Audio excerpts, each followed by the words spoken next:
Shalom, peuple de Dieu. Nous, pasteur Eli Djema, de l'Assemblée de délivrance et de révélation, venons comme à l'accoutumée dans cet exercice qui consiste à porter dans toutes les nations l'évangile de notre Seigneur Jésus-Christ.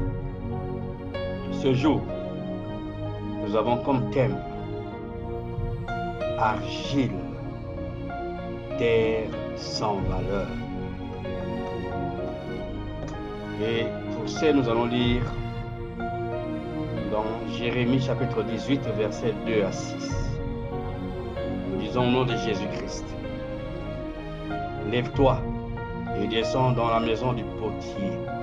Et là, je te ferai entendre mes paroles. Et je descendis dans la maison du potier. Et voici, il faisait son ouvrage sur son tour, et le vase qu'il faisait fut gâté, comme de l'argile dans la main du potier. Et il en fit un autre vase, comme il en plut aux yeux du potier de le faire. Et la parole de l'Éternel vint à moi, disant, ne puis-je pas faire de vous comme fait ce potier, ô maison d'Israël, dit l'Éternel. Voici comme est l'argile dans la maison du potier, et ainsi êtes-vous dans ma maison, ô maison d'Israël, parole du Seigneur.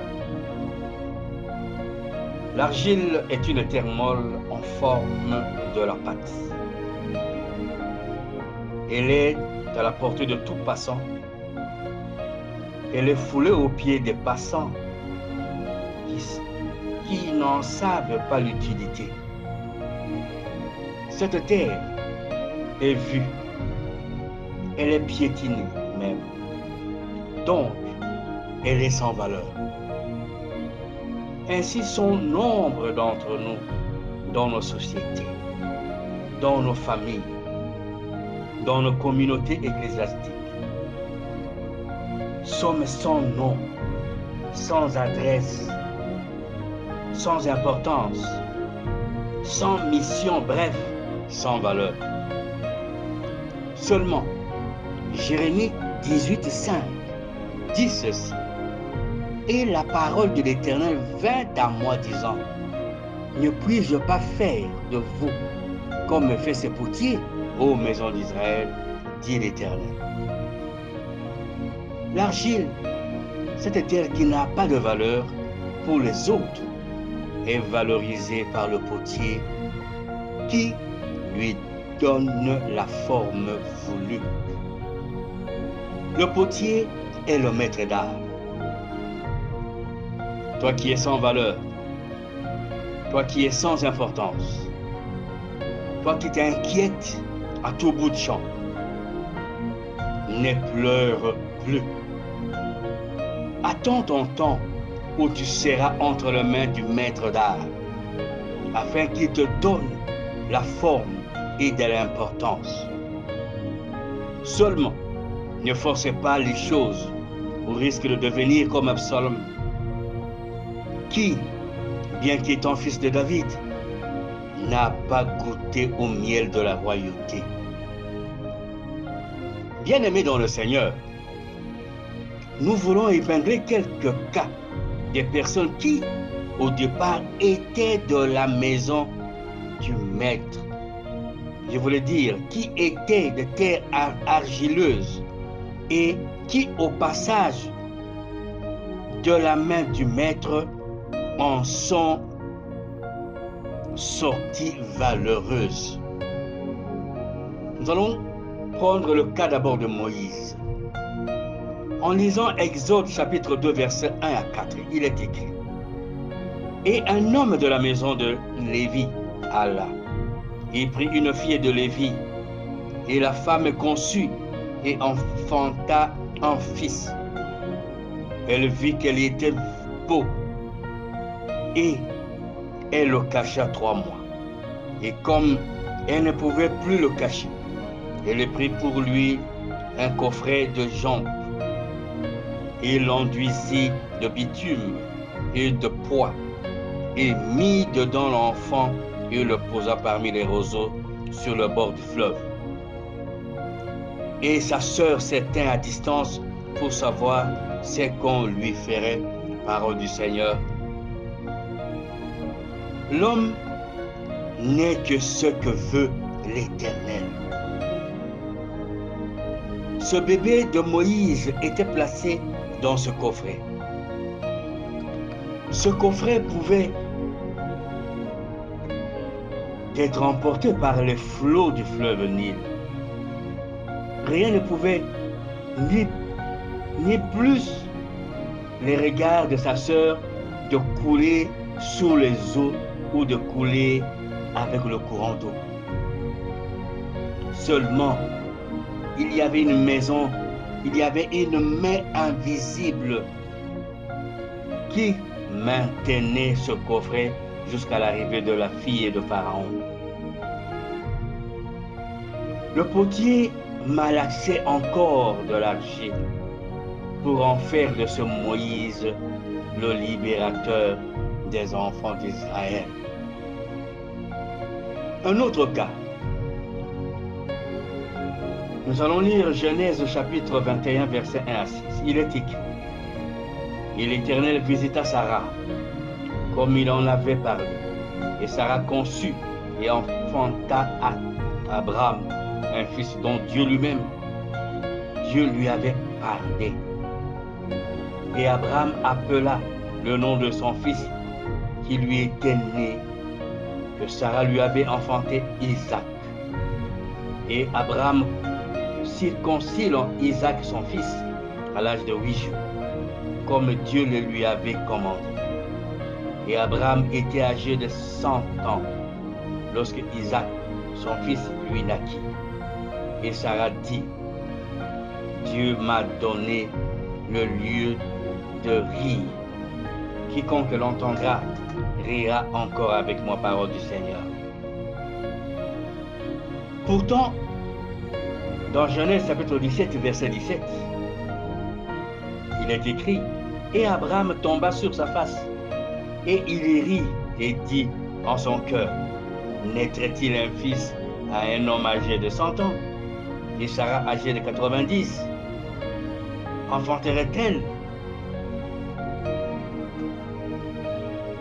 Tosi pote shekitumaini, Bandoko. Ne perdons pas espoir, car rien n'est impossible à Dieu. Sarah était la risée de toutes les mamans de sa contrée. La stérilité est un mal qui n'est pas digéré en société. La stérilité féminine ou masculine est semblable à cette terre d'argile qui n'a pas encore de forme, une terre sans valeur. Et Sarah n'avait aucune considération. Il a fallu que cette terre passe entre les mains du potier par excellence pour qu'elle prenne la forme et qu'elle porte un nom de valeur. Un troisième cas, c'est le cas de Pierre, apôtre de Jésus-Christ.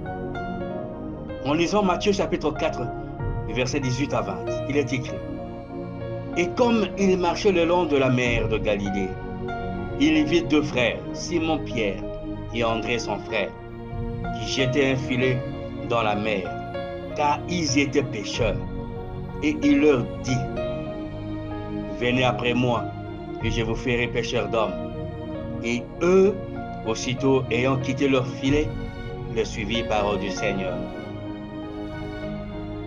Pierre avait comme métier d'être pêcheur. Comme tout pêcheur, Pierre était négligé de par son métier et surtout sans diplôme pour le qualifier. Je veux te dire, mon frère et ma soeur, que ton métier actuel ou ta condition actuelle ne valent rien devant l'Éternel. Laisse-toi seulement mieux abandonne-toi seulement entre les mains de la moule et tu auras la forme voulue. Pierre s'était jeté entre les mains de notre Seigneur Jésus-Christ. Et il est aujourd'hui compté en importance et en valeur auprès de tous.